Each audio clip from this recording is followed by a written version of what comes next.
e grabiti, me banda, me bandit, me kriminel, me kartel të drogës. Por, në dalim nga çdo herë tjetër që nga 2001 i gjerë sot, e kapën për fyti. Ja u faktuam shqiptarve dhe botës, se ky është armik i votës lirë shqiptarve, armik i demokracisë shqiptare. Në të drejtën tonë, në të drejtën e Zotit, në guximin tonë, ne nuk duhet të ndahemi as një minutë, gjersa ta largojmë nga skena këtë kriminal të votës lirë. Miq, le të harrojmë çdo gjë që ka ndodhur në 12 vite. Le të harrojmë të gjitha. Po marrim vetëm 10 ditë të fundit. Çfarë ndodh? Së bashku me zëvendës kryeministrin, kapen në flagrancë, me dokumenta, me mesazhe të tyre, se vetëm në një tender tunel e Llogaras kanë vjedhur 50 milion euro. Në çdo vend të botës, dorëheqja është akti i parë i njerëzve të përgjegjshëm. Dhe ky jo vetëm që nuk jep dorëheqjen vet, jo vetëm që nuk shkarkon bashkëvjedhësin e vet, por çfarë bëri? Çfarë bëri? Me urdhër mori nga gjykata licencën për të vjedhur publikisht pa asnjë përgjegjësi para ligjit, para drejtësisë, para shqiptarëve. A mund të pranojmë ne një kryeministër të tillë? Jo kurrë. Cili do të jetë çmimi? Ne do ta paguajmë. Ne një kryeministër të tillë se pranojmë kurrë. Pra, jo, nuk e pranojmë. Pra, ky hajdut që çdo tull të sarajeve të tij i ka djersën mundin e takspaguesve shqiptar para të vjedhura prej tyre. Ky hajdut që vetëm në 2 vite ka bërë 140 fluturime, duke transportuar privatisht parat vjedhura në drogë, në gëpat zeza që nuk dim kur se ku janë. Ky hajdut që lën të smurt pa ilaçe të vdesin në mshirën e fatit dhe thot se janë shumë dhe s'kam çu bëj. Ky hajdut që vetëm aty në borë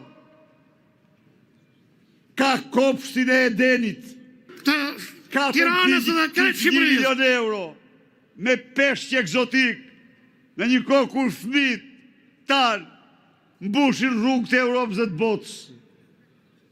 Ky hajdut rrin këtu për shkakun ton, po kjo merr fund.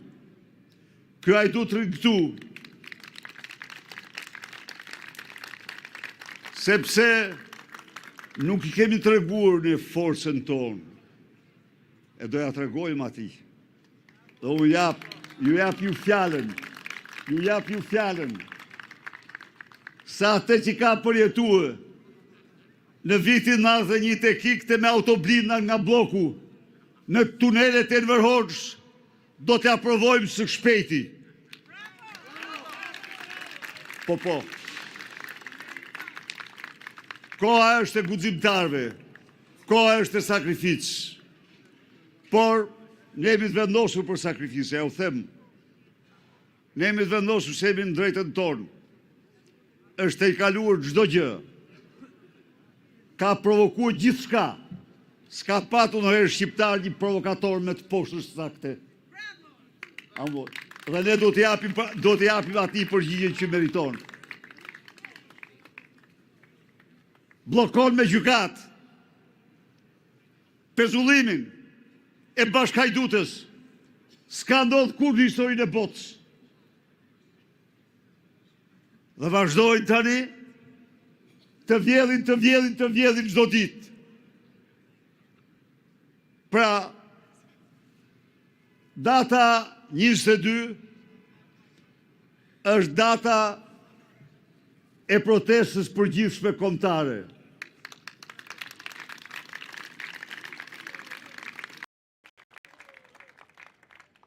Data në të cilën rrugët e Tiranës do ushtojnë largohu hajdut, se koha jote ka marrë fund.